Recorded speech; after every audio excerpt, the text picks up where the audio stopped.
brings me to the other issue that you have raised, which is the very high borrowing by the Tinubu government that's taken place over the last 20 months or so. And to be fair to you, it's not just you.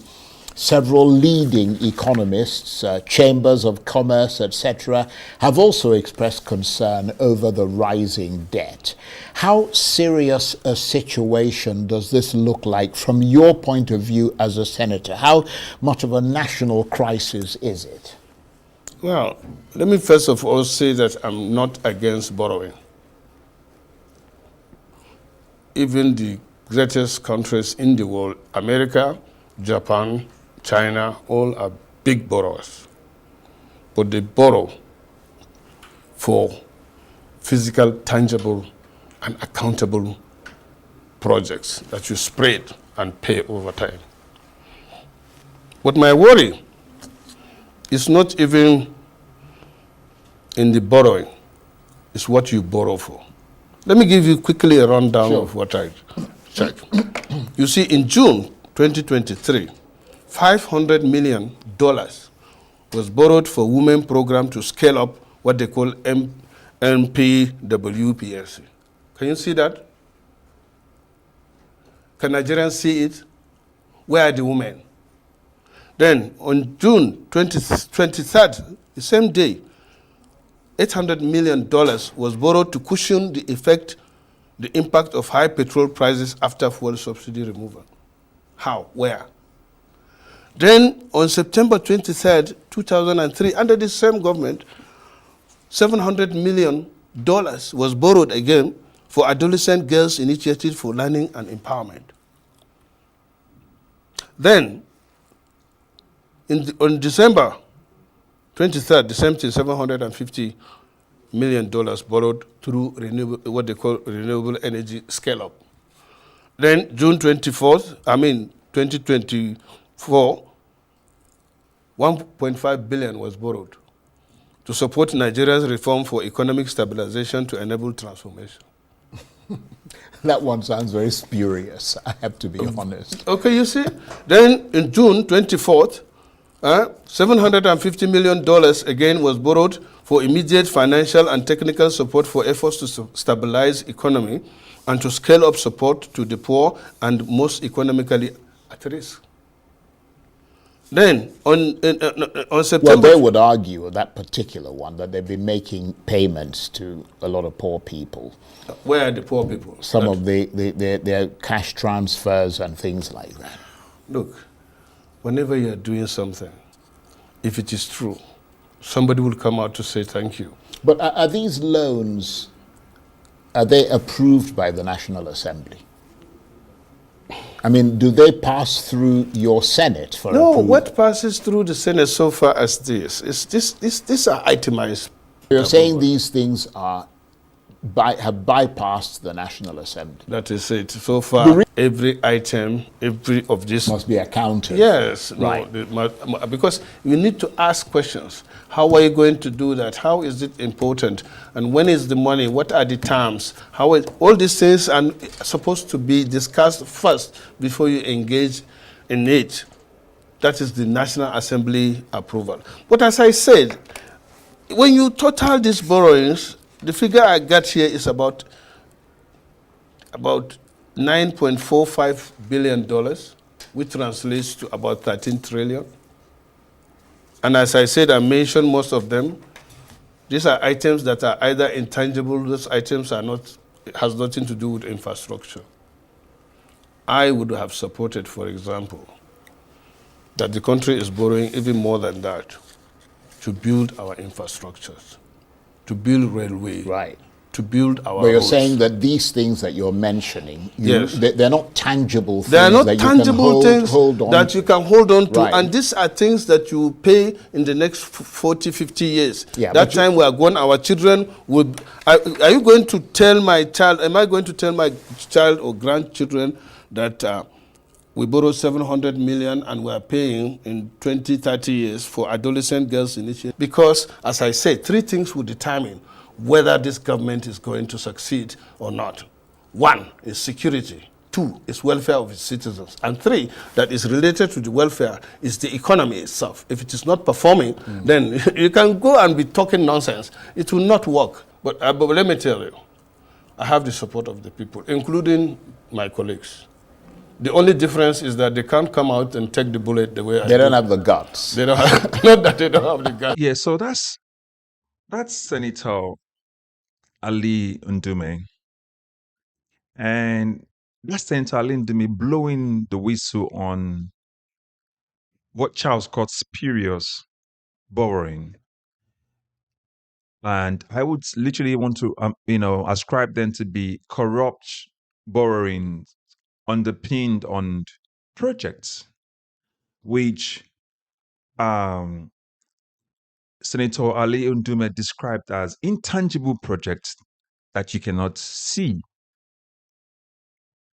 And he's listed the total borrowings of Bola Tinubu from when he took over power to be around 9.45 billion on projects that we cannot see. Not infrastructural projects that would help facilitate growth in the country, but projects that you and I cannot see.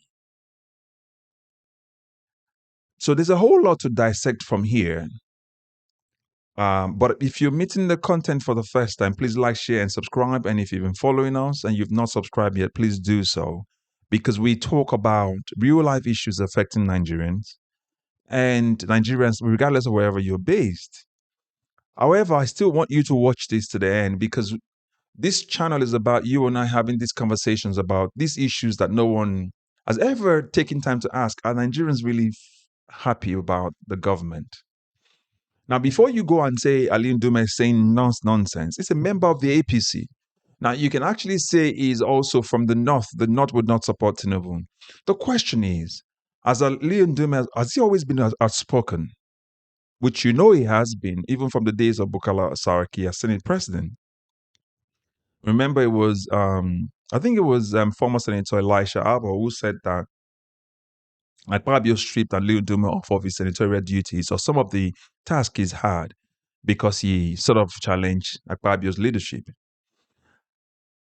But that aside, the projects that he mentioned, do you agree with what he said, what he's actually saying? Because he's actually blowing the whistle on some of what you would describe as corruption.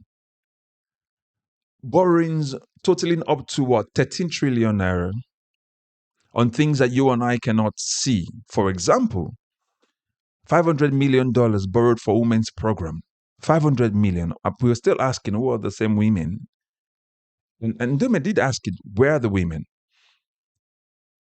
$800 million to cushion subsidy removal. And nobody felt it. $700 million for adolescent girls initiative and learning empowerment. Are we talking about what they did in Kogi State to get Natasha Akpoti's recall signature? And they're talking about 750 million for renewable energy upscale. Please, these are all spurious projects, because, I mean, if you have seen the effects of those projects, put it in the comment section. $1.5 billion to support reform on economic stabilization transformation. So it tells you that you put a policy and your policy is not working. You went to go borrow money on the backs of the Nigerian people, especially the young people like us, to pay in the next 20, 30 years when you are no more. And then they borrow $750 million for financial support for poor people. Please, if you know anyone who's actually receiving any of these monies that was borrowed by the government, put it in the comment section. What I'm literally talking about anyway, the reason why I decided to look at this is that the days of just, winking your eyes and moving away and saying it doesn't concern you, those days are gone.